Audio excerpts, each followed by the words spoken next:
Às vezes, quando a coisa estava ruim de grana pra gente, a gente inventava uma noite especial que a gente chamava Noite da Vela. Então eu fazia uma comida diferente, porque não era o pastel, era um jantar mesmo. Nós fazíamos esse jantar à luz de velas. Teve um amigo que falou, posso falar uma poesia? E aí começou essa coisa de se falar poesia. Não tinha o nome de sarau.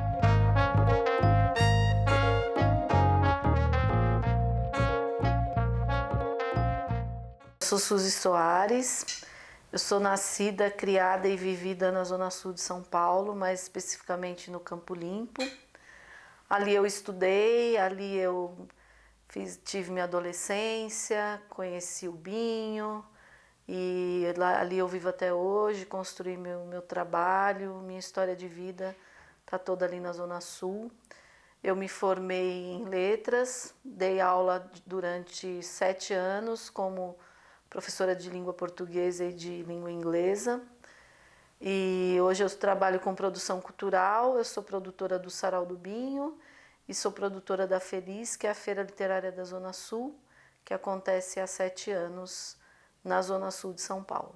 Eu e o Binho, nós moramos em Londres durante 2 anos, em 93 mais ou menos. E quando nós voltamos para o Brasil, eu estava grávida da minha filha Nayana e a gente chegou com uma graninha e a gente não sabia muito bem o que ia fazer da vida. E um dia nós passamos em frente à escola onde nós tínhamos estudado, Escola Presidente Kennedy no Campo Limpo, e aí tinha uma placa de aluga-se numa porta, um espaço lá que estava para alugar. E nós resolvemos montar um bar nesse espaço, né? A gente nunca tinha trabalhado com isso, mas a gente resolveu fazer isso. E aí começamos ali a trabalhar, vender pastel e tal, mas a gente começou a ver que a gente não queria simplesmente ter um bar. A gente começou a pensar coisas para acontecer nesse bar, né? Então começamos a fazer shows musicais, né? Com reggae, com forró. Ali surgiu a banda Varal na época, que hoje é banda Veja a Luz, né? Então começamos esse movimento. Na época a gente não conhecia outros coletivos de cultura ou de literatura na região. Então o Binho começou a colocar poesia nos postes, que é a postesia. Ele tirava as placas dos políticos dos postes e devolvia com poesia para a rua. E a partir disso ele começou a se criar ali no bar um ambiente cultural. Em 2004 a gente começou a fazer realmente com o nome de Sarau, todas as segundas-feiras no bar. Nessa época já existia a Cooperifa, acho que há uns 3 anos existia a Cooperifa, a gente frequentava. Então a noite do Sarau no nosso bar era a noite mais especial, né? Era a noite que tinha mais movimentação de pessoas. Então começou a juntar nesse bar muita gente de diversas linguagens, artistas de diversas linguagens, né? Muita gente se conheceu e construiu projetos juntos. Então tinha o pessoal do samba, do audiovisual, do rap, do reggae, do teatro, do circo. Então todas as linguagens estavam ali. Então a Zona Sul é uma região muito rica artisticamente, mas muitos grupos não se conheciam, né? Aí, a partir dos saraus, essas pessoas começaram a se encontrar e construir outros projetos juntas, né? E acho que isso é um grande feito dos saraus, é juntar pessoas, conectar pessoas. Eu era uma mulher que trabalhava num bar que praticamente cuidava da parte da cozinha do bar.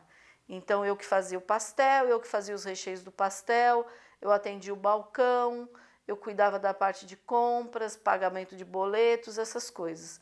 E o Binho sempre mais nessa parte do social, de atender as pessoas, de ter as ideias maluquinhas, porque o Binho sempre teve uma ideia maluca atrás da outra, né? Sempre foi uma pessoa muito criativa. O nosso bar foi fechado, não lembro exatamente em que ano. A gente teve problemas, questões políticas, porque todo bairro de periferia tem um dono, né? Tem um representante político que ele se considera o dono daquela região. E se você não entra para o time dessa pessoa, você vai ser perseguido. Então a gente sofreu uma perseguição política, começamos a receber multas e multas, porque nós não tínhamos alvará de funcionamento, e aí tivemos que fechar esse bar. Então eu fiquei muito perdida nesse período. Eu sempre fui uma pessoa de pé no chão, aquela pessoa preocupada de pagar as contas em dia, de não ter o nome sujo na praça, porque isso eu herdei dos meus pais. Então eu tinha sempre essa preocupação. Aí quando fechou o bar, eu falei, e agora, né? O que eu vou fazer? E a gente começou a ver que o nosso trabalho já tinha um reconhecimento e que a gente poderia começar a trabalhar com isso. A partir daí eu me torno uma produtora cultural, mas eu não tinha muita consciência disso. Eu trabalhava porque eu tinha que trabalhar e eu corria e fazia as coisas, né? Mas eu não sabia que eu era uma produtora cultural. Até um dia que eu me encontrei num evento com uma programadora do Sesc e ela me apresentou para uma outra pessoa. Você conhece a Suzy? Ela é produtora do Sarau do Binho. E aí eu falei, poxa, eu sou uma produtora, né? Eu não tinha essa consciência, né? E aí eu comecei a assumir esse papel e comecei também a me apropriar também dos editais públicos e entender como é que funcionava, para a gente poder sobreviver desse trabalho, né? Então hoje eu trabalho com essa produção, eu sou eficiente no que eu faço, eu dou respostas rápidas, porque eu acho que um produtor ele precisa disso, ele precisa dar respostas rápidas, ele precisa saber se colocar, ele precisa saber aproveitar as oportunidades sem ser um chato, né? Então a gente vai aprendendo e eu também tenho ensinado a outras pessoas. A gente abriu um caminho aí para essa geração, para essa nova geração.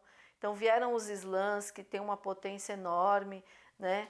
A gente abriu portas para que muita coisa acontecesse. Porque o que acontece? Nós temos os nossos livros, nós fazemos os saraus nas escolas, os alunos gostam dos nossos textos, eles se identificam com esse texto. A gente lançou através da Feliz o selo Sarau do Binho, que a gente já publicou 19 autores inéditos da periferia, né?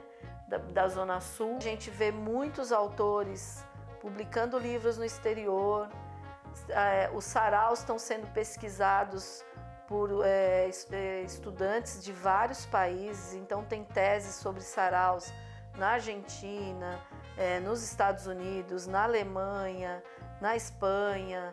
Então a gente já vê os nossos autores participando de feiras literárias fora do Brasil. Durante muito tempo eu fiquei nos bastidores e não me incomodei com isso e eu até preferia essa posição dos bastidores, sabe, da produção e tal. Então sempre, por exemplo, quando alguém ligava em casa, falava, eu queria fazer uma entrevista ou alguma coisa sobre o Sarau do Binho, eu passava o telefone para ele e falava, se vira, né, com você. Chegou uma hora que eu comecei eu mesma a responder essas perguntas. Eu falei, peraí, eu também faço parte disso, né? Não que o Binho me colocasse nessa condição, eu mesma que me coloquei. Mas aí eu comecei a tomar um pouco à frente e comecei a perceber o meu lugar também de fala nesse movimento, né? Que eu acompanho desde o início, né? E aí depois que eu também me tornei uma produtora, eu consigo falar as coisas com mais propriedade, né? Então hoje eu tranquilamente, se alguém ligar e falar, eu quero falar sobre o Sarau do Binho, eu assumo a frente.